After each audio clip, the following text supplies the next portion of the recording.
ఎవడ్రా రాజీవ్? రాజీవ్ తెలీదా గురు? తెలీదు కాబట్టే కదా అడుగుతున్నాను, ఎవ్వరు? ఇదేంటి గురు, పెద్దన్న రాజీవ్ తెలీదంటున్నా? నేను అడిగిన ప్రశ్నకు పదే పదే ఒకే జవాబు చెబుతున్నావు. వాడేమైనా ఫిలిం స్టారా లేక పెద్ద మినిస్టరా? అంతకంటే ఎక్కువ గురు.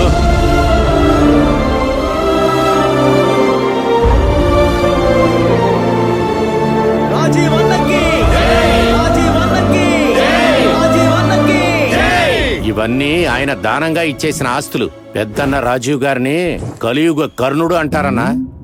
కలియుగ కర్ణుడా? అరే నాయాలా, ఇవన్నీ రాజకీయ ఎత్తుగడలరా, నాకు తెలియదు అనుకుంటున్నావా ఏమిటి? రాజకీయం కాదన్నా, అది ఆయనకి అస్సలు నచ్చదు. ఆయన నిలబెడతాడు, అందరూ ఆయన సపోర్ట్ లోనే నిల్చుంటారు. గెలిచిన తర్వాత ప్రజలకి మంచి చేయకపోతే వాళ్ళ సీటు చించేస్తాడు. నేను ఆ రాజీవ్నే చూడాలి. వద్దు గురు, ప్రమాదం అని తెలిసినాక అక్కడికి వెళ్ళడం మంచిది కాదు. ప్రమాదం అంటే అది వాడికి నేను రుచి చూపిస్తాను, అర్థమైందా?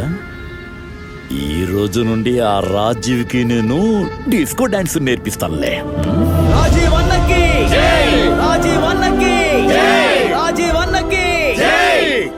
అందరికీ నమస్కారం. మన ఊరి ప్రజలందరికీ ఒక శుభవార్త చెబుదామని వచ్చాను. ఆంజనేయ స్వామి గుడి వెనుక ఉన్న 20 ఎకరాల భూమిని ఒక హాస్పిటల్ కట్టించడానికి దానంగా ఇద్దామని నేను నిర్ణయించుకున్నాను. ఇదేమిటి దానమిచ్చే విషయాన్ని మైకులో చెబుతున్నారని, ఇదంతా ప్రచారం కోసం ఇస్తున్నారని అనుకోవద్దు. ఒక చెడ్డ విషయం ఆలోచించేటప్పుడు 100 సార్లు ఆలోచించాలి. అదే ఒక మంచి పని చెయ్యాలంటే ఫట్మని ఆ పనిని చేసేయాలి. అది ప్రజలు నేను చనిపోయినా గుర్తు పెట్టుకోవాలి. ఇప్పుడు మన చెన్నయ్య గారు కృష్ణ మాట్లాడతారు. గురు, పొరపాటును కూడా ఆయన రాజీవ్ అని పిలవద్దు గురు. ప్రజలు మనల్ని కొట్టే చంపేస్తారు. రాజీవ్ మావయ్య పక్క నుంచి మాట్లాడేంత ధైర్యం నాకు లేదు. కానీ ఓ విషయం చెప్పాలనుకుంటున్నాను. మనకన్నీ చేసేది రాజీవ్ మావయ్య.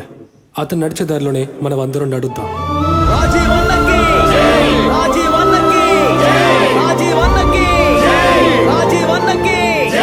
అంత పెద్ద లీడర్ అతను.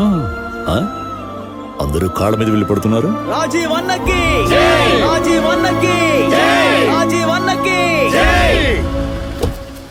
రాము, వెళ్లేదారిలో మంచి హోటల్ చూసి చేద్దాం. ఏం గురు, ఏం చేస్తున్నావు? పెద్దింటి వాళ్ళ సమాధులు ఇవి. ఊళ్ళో వాళ్ళందరూ ఇది దేవస్థానంగా పూజిస్తుంటారు. ఇది దేవస్థానమా? ఈ దయ్యాలుండే స్థలం నీకు దేవస్థానమా? నువ్వు ఓకే అదవ్వి. ఇప్పుడు చూడు నేనేం చేస్తాను, బాగా చూడు. ఏ కృష్ణ అన్నా, ఆ విస్కీ తీసుకురా. అలాగే అన్నా. ఏ పిపి, ఇదే దేవస్థానంలో ఇక్కడే కూర్చొని నేను మందు కొడతాను. వాడు ఏం పీకుతాడో నేను చూస్తాను. పీకటం కాదు గురు, మన తోలు తీసి ఆరేస్తాడు. వాడు దేన్ని తోలు తీస్తాడో నేను చూస్తాను. నువ్వు చూడు. ఇవ్వరా, ఎంటర్టైన్మెంట్ కావాలి, మజా చేయాలి కదా మనం. రారా పిపి, డాన్స్ చేయరా, బాగా ఆడరా. అన్నా, బాబన్నా, ఆ రాజీవ్ని నేనే తీసుకొస్తాను. వెళ్ళు వెళ్ళు, కొట్టి తీసుకొస్తానన్నా. వెళ్ళు. సూపర్. ఏ రాజీవ్, మా బాబన్న పిలుస్తున్నాడు, రా. ఏంట్రా, ఎవరా నిన్ను కొట్టింది? అన్నా, మీరు పిలుస్తున్నారు, రా అన్నా. భుజం మీద చెయ్యేసి ప్రేమగా చూశాడు. కళ్ళు మూసి తెరిచేలో అతని చితక బాధేశాడన్నా. ఏం చేస్తున్నాయా నువ్వు? అసలు బుద్ధుందా లేదా నీకు? స్వామీజీ, దేవుడు ఎప్పుడు వస్తారు?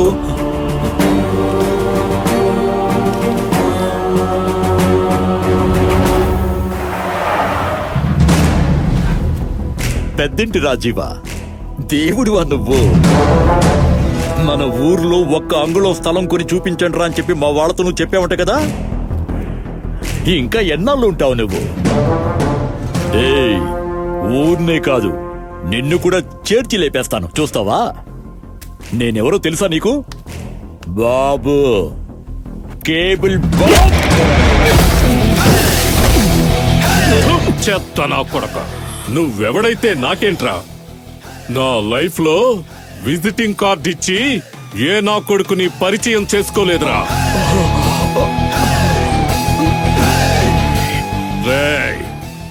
నా గురించి వినుంటావు, నన్ను చూసుండావు.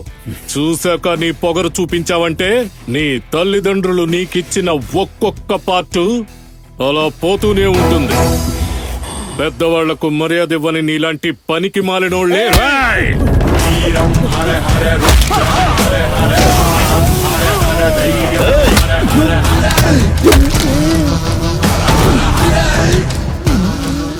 నీ కాలు కాదు, నువ్వు పీల్చే గాలి కూడా ఈ ఊరి మీద పడకూడదురా.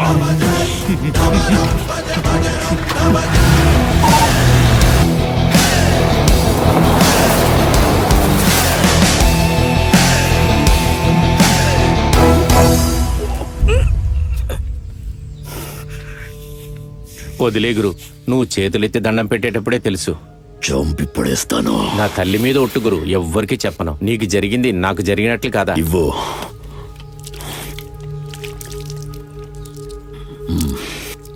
ఉంచు.